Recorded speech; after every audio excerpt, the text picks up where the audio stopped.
In Act 3, Scene 4, Macbeth sits down for a feast with the other Thanes in the Scottish kingdom, the nobility, the people that he wants to assert himself to in his new role as king.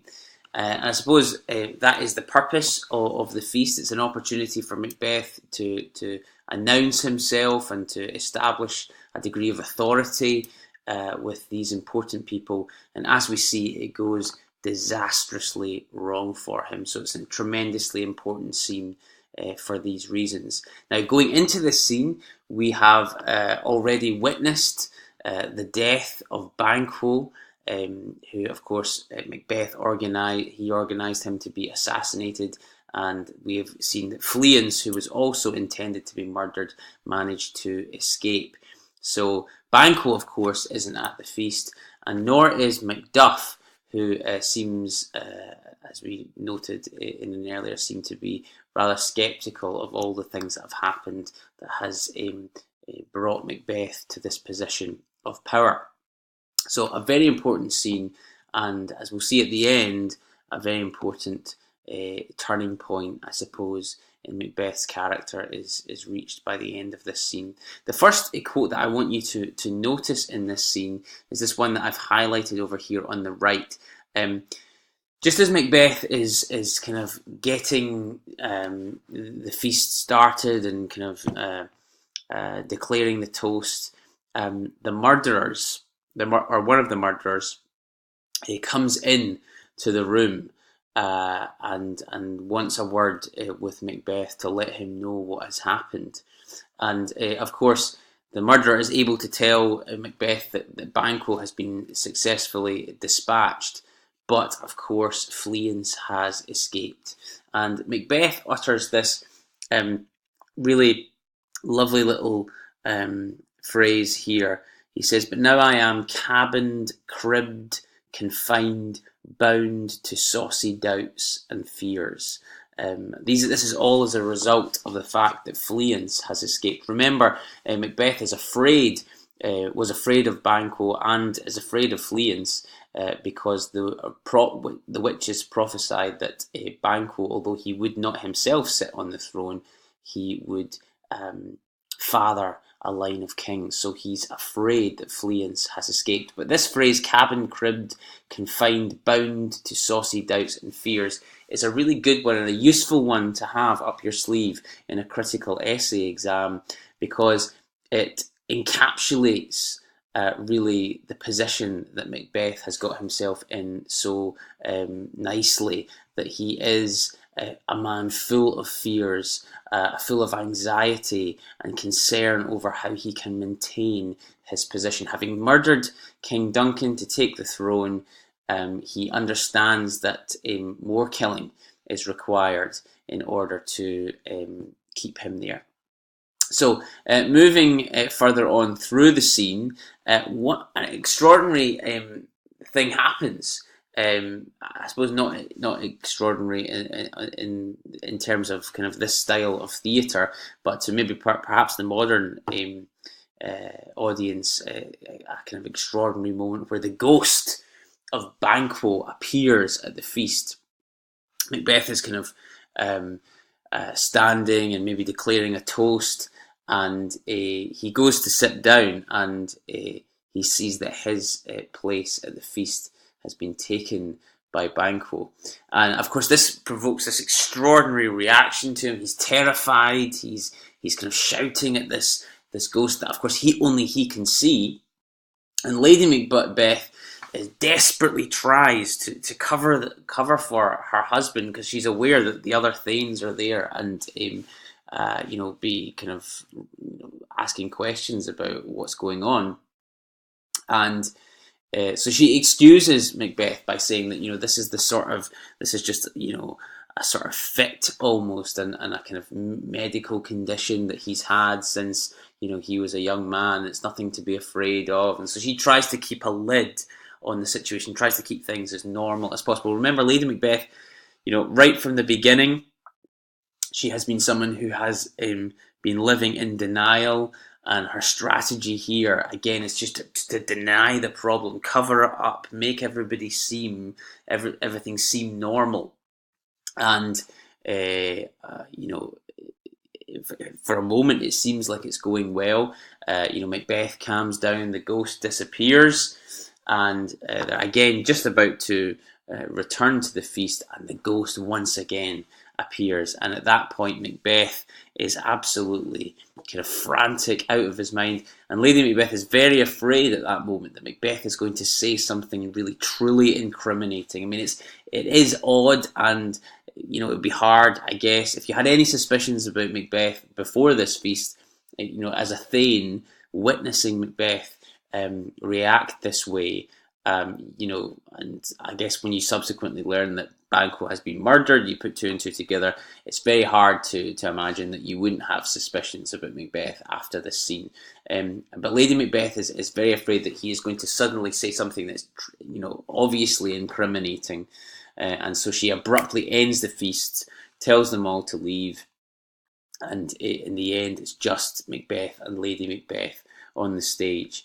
And we really start to see the kind of the exhaustion of Lady Macbeth towards the end of this scene, this effort that she has to try and maintain the lie and the denial of what they have done is really starting to take its toll on her.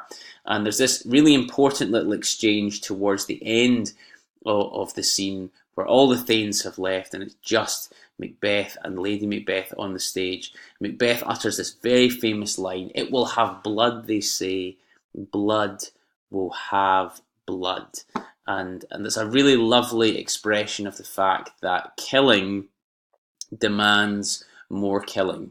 That the killing of the king, remember that he was hoping in that speech in Act 1, Scene 7 that it would be the be-all and the end-all, but he was afraid that it might lead to more killing or to more revenge. And here it is true that, once you start this process of killing, once you go down this line of murdering to seize the throne, what he's learning is that more killing is required, more murder, more blood, in order to maintain your position. Blood, they say, blood will have blood, is a lovely kind of summary of that point.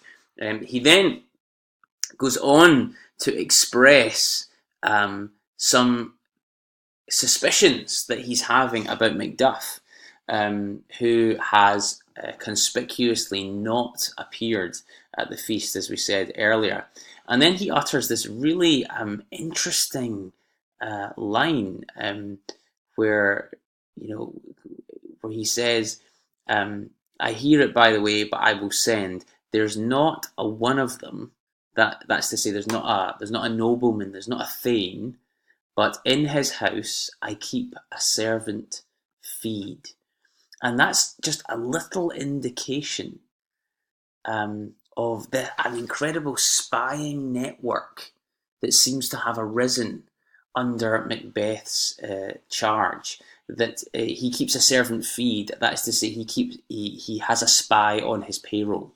So in every single kind of stately home, every single nobleman's castle up and down the land, Macbeth has this spy network, and it really speaks to the paranoia, I guess, and the fear that Macbeth has of being overthrown, of somebody coming after him, it's interesting that so quickly he seems to have, this kind of network seems to have grown up around him. And then he says, he says, I am in blood stepped in so far that should I wade no more, returning were as tedious as go o'er. And here in this scene, there's this realization in Macbeth that he's gone so far down the line of murder, having killed the king and now killed Banquo, that actually the way back from this moment is as difficult as the way forward. That once you've killed some pretty important people, it's hard to you can't just say sorry guys and go back to being a Thane again. There's no easy way out for Macbeth here, and there's this realization here that he's put himself in a position where more killing is inevitable, and there's a kind of dreadful resolution that emerges in Macbeth in this moment. We would imagine that having just witnessed a ghost appear before him, and having just killed Banquo, that he might be afraid of of his next step. He might kind of even feel a sense of regret or remorse. But the scene ends with this kind of terrifying resolution that's developing in Macbeth. He says, "My strange and self-abuse is the initiate fear that wants hard use. We are yet but young indeed." In other words, he's saying the reason that I'm so terrified of this ghost that's appeared, and the reason why I'm so full of fears and anxieties about my position is just because we haven't got used to the feeling of murder. And actually what we really need to do is keep going, keep killing, keep murdering, keep going on this path, and eventually we will stop feeling the terror. Eventually we will stop feeling the pain or the guilt, because we will become so used to it.